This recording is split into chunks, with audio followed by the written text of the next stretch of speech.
Merkel and Arne Woodard. So thank you guys, and thank you all for coming, and let's be respectful, and let's show that democracy works.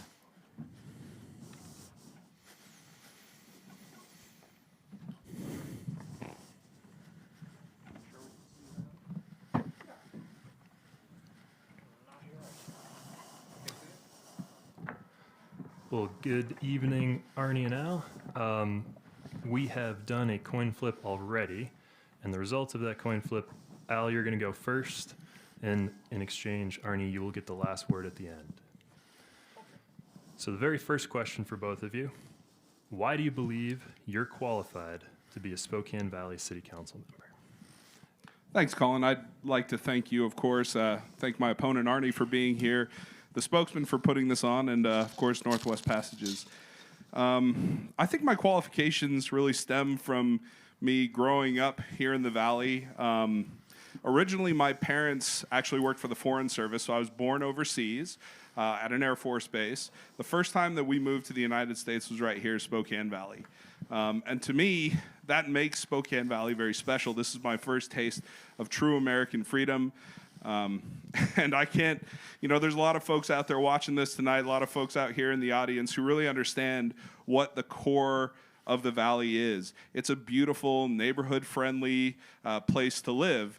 And I guess I know that from growing up here, from going to U-High, from going to Whitworth, and I think that makes me qualified for understanding what we need here. Thank you, Al. Arne? Rebuttal or question?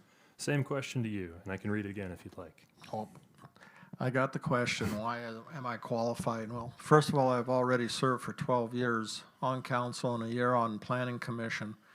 I, too, grew up in the Valley. I've lived here 70 years.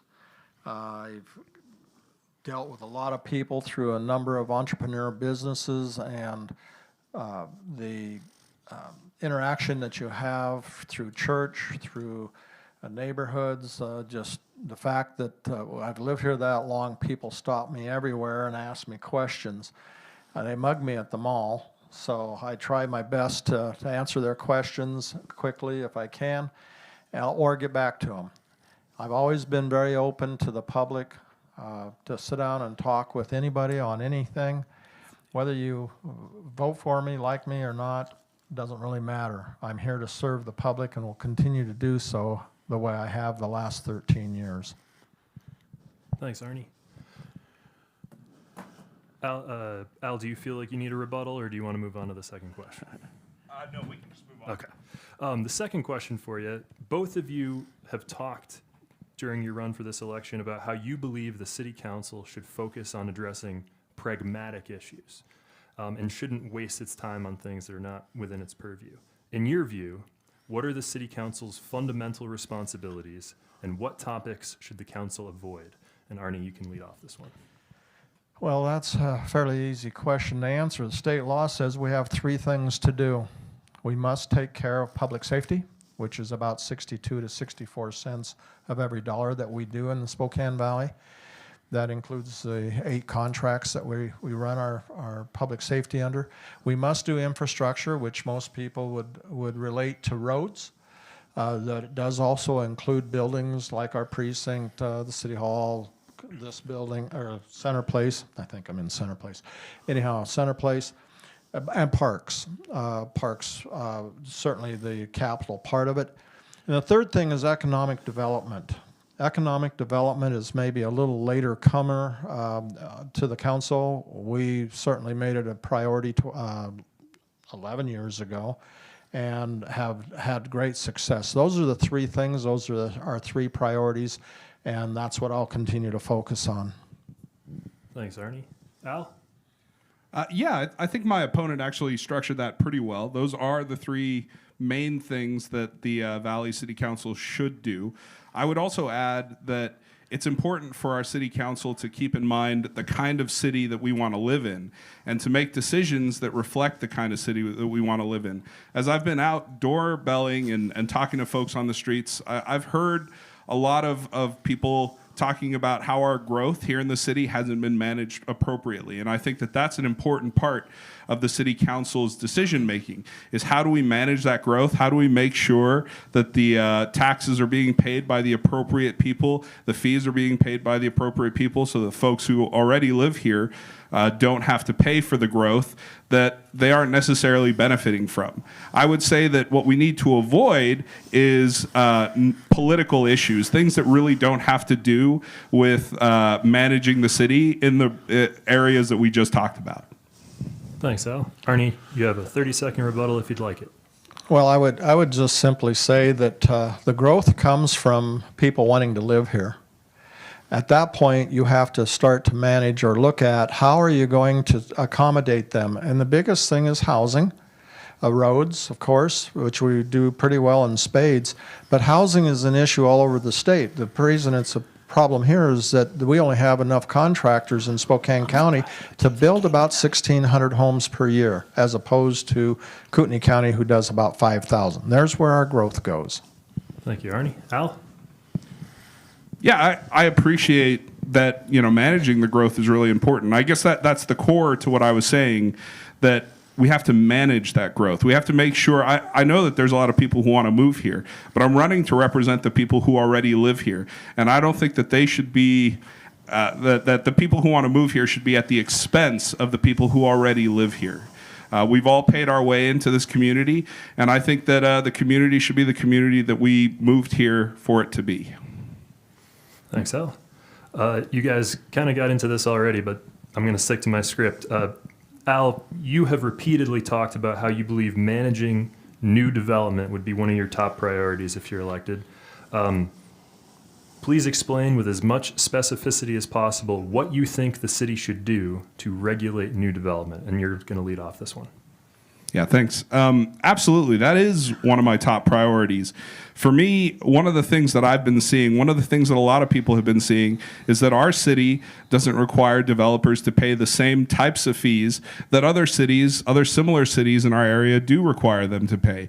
And because of that, we've been seeing different types of development happening in our city, especially recently.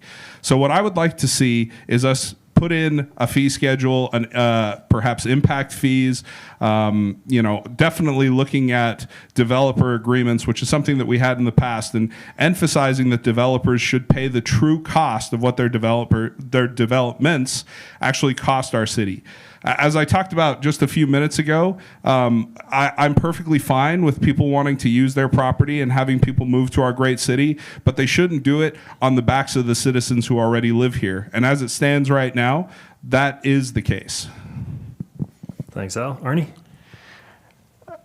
Do I get 30 seconds? It says a minute. You get a full minute. Full minute. Well, first of all, that's not true.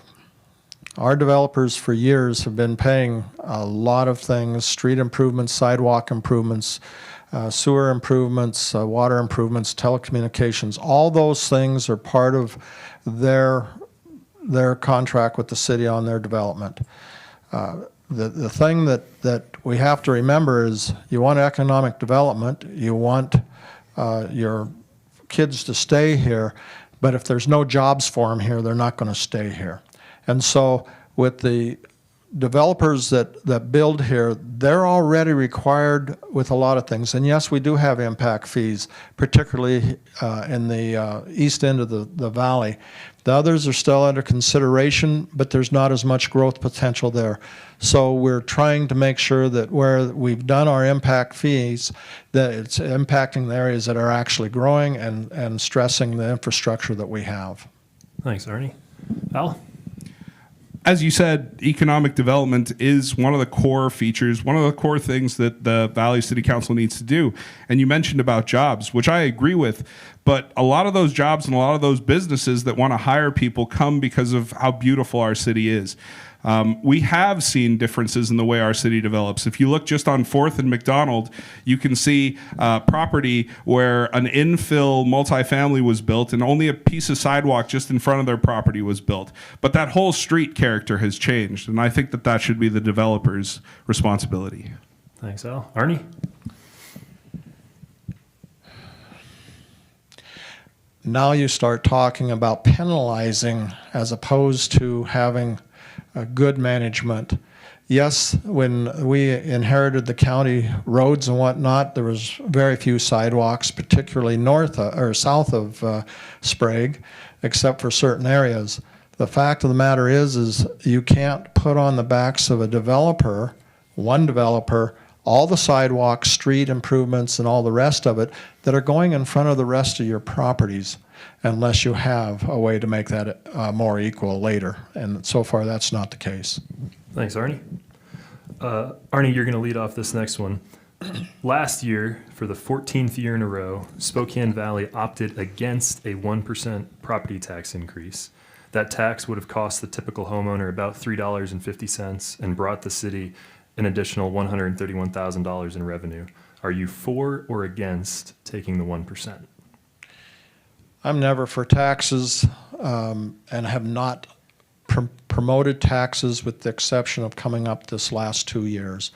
The 1% is costing us millions as opposed to costing the city millions in grant opportunities and whatnot, as opposed to the $135,000 it will cost us this year if we were to take the 1%, which was voted on Tuesday night and we're not. Unfortunately, I did vote for it. I voted for it last year. So why?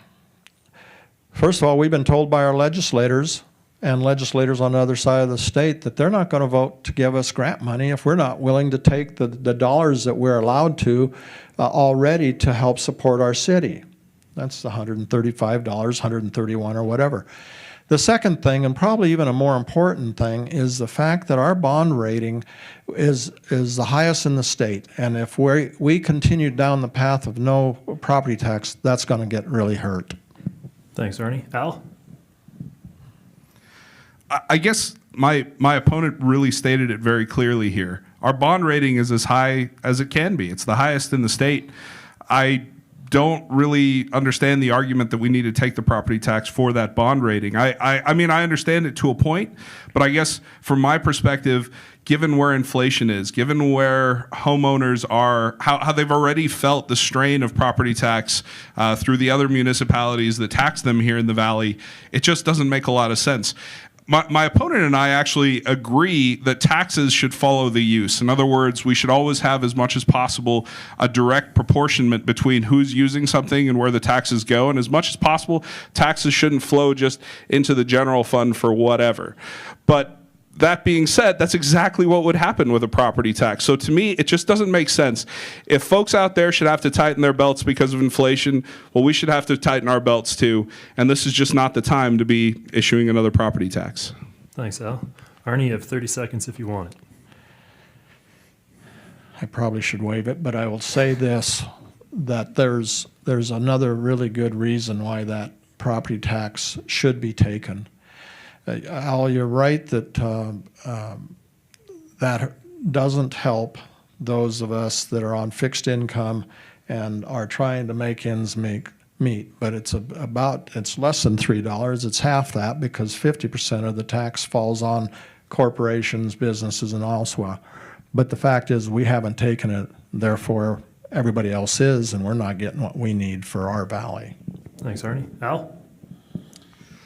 I mean, our budget is in balance. We've been in balance. There are areas that we need to address, such as road and streets that are supported by a different tax, but we are in balance right now. So it's hard for me to see that.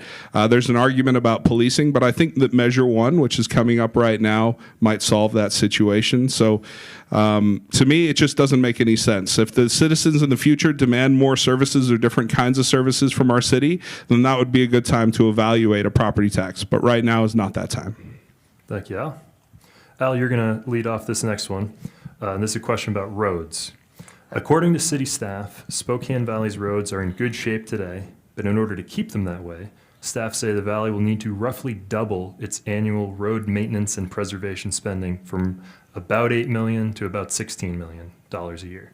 The city council this week agreed to form a transportation benefit district, which could be a precursor to imposing a fee on license plate tabs. The question is, do you think the city should increase road maintenance spending? And if so, would you support a new tax or fee to come up with the needed money? So earlier, I was talking about my qualifications. I didn't mention that I'm a government contracts specialist, government contracts expert by trade. I spent a lot of time in my life working for the government as a contract specialist. I think that there's a lot of money to be saved through contract regulation adjustments, through looking at how we're contracting. So I'm not convinced that we need to increase our spending the amount that we're already spending. That being said, the amount of money that's coming in for that's coming in from a cable and telephone tax is decreasing. So regardless of whether we have to increase our spending, we have to increase our revenue, in particular for this road tax. So I have supported and have been supporting for many years looking at a transportation district. My opponent previously wanted to do a utilities tax for that, but I'm glad that that he's come around to this idea, because I think it makes sense. We talked earlier about the use should fit the tax, and that just makes sense. License plates for roads, it makes sense. Thanks, Al. Arnie, 1 minute or? you get a whole minute. Well, first of all, utility tax was one of many options that could be utilized to help pay for roads, particularly the roads we're talking about are your neighborhood roads. There's no grants for that.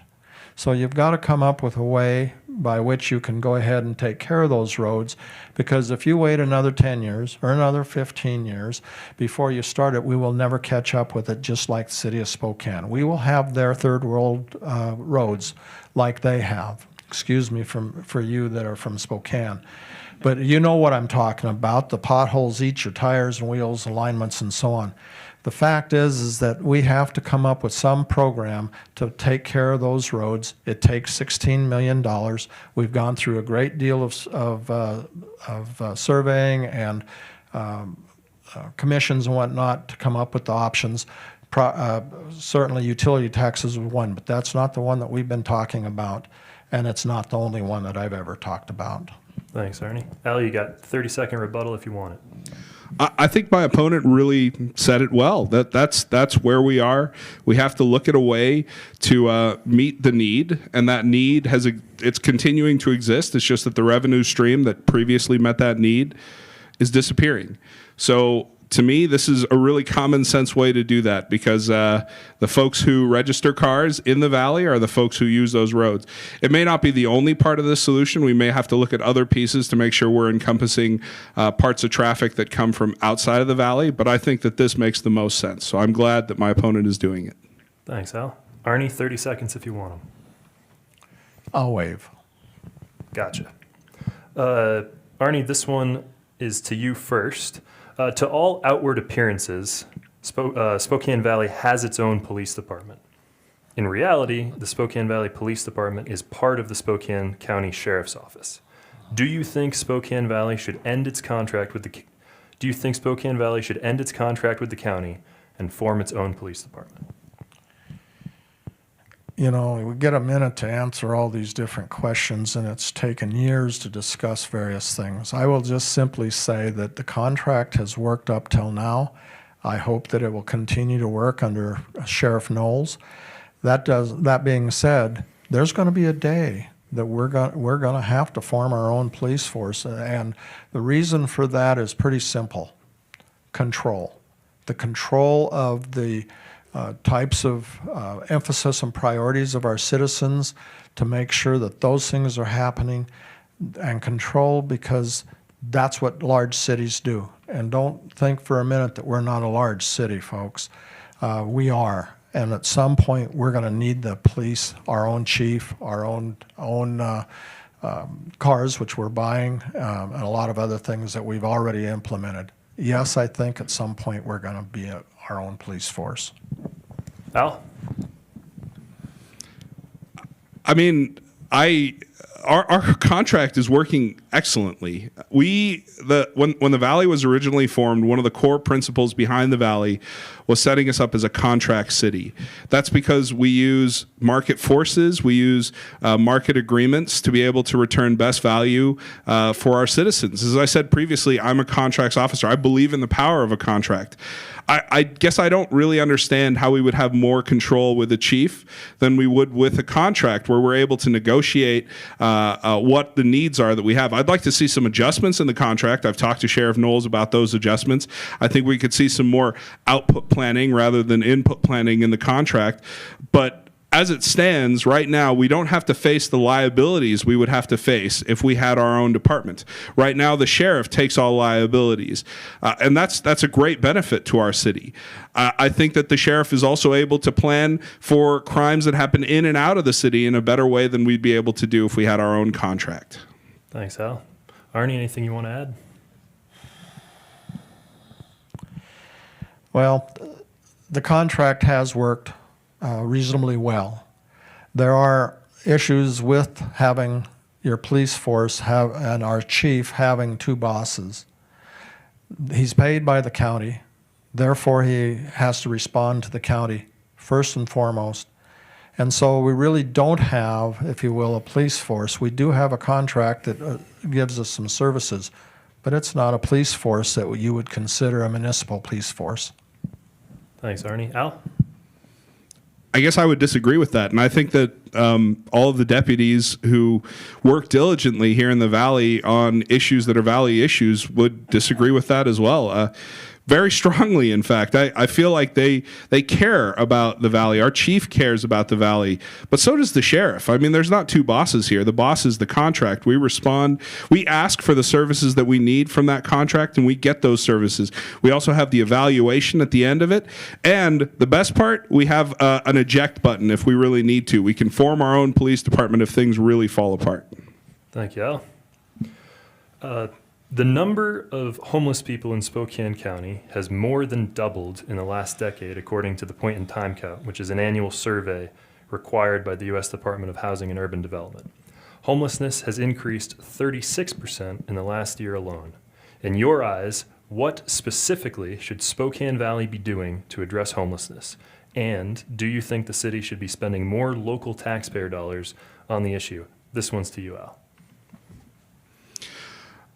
In terms of the total amount of funding coming from the city, I don't think that more of our local taxpayer dollars are necessary. What I do think is necessary is for us to work closer with the regional municipalities, Spokane City, Spokane County, because when we look at the amount of money being spent as a combination on a problem that really isn't one city's problem or another city's problem, it doesn't respect boundaries. You know, homeless folks don't suddenly stop at the force field on the border. They can move in between. So to me, if we're able to really combine the total amount of resources that our county area has, we'd be able to combat this problem really, really effectively.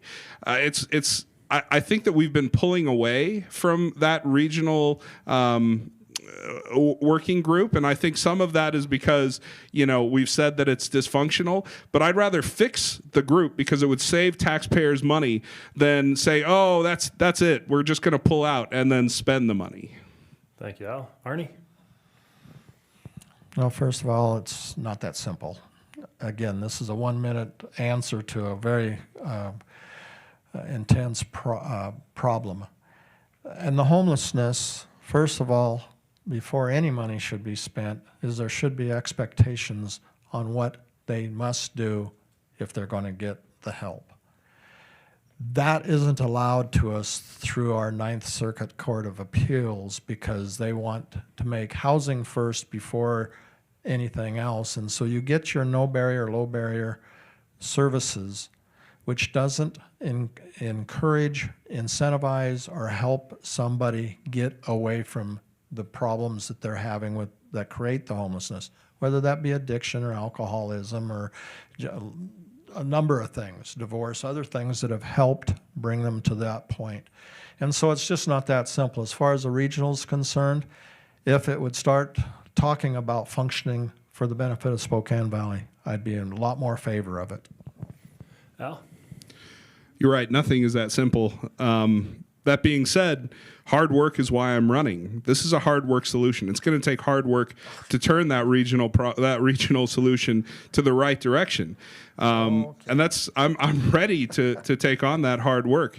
When it comes to the limitations of the Boise decision, I mean, you're right, but at the same time, crying over spilled milk, we can't alter that decision except through taking it to court, which I'm fully in favor of doing. But up until that point, we have to manage the situation in the cheapest way possible.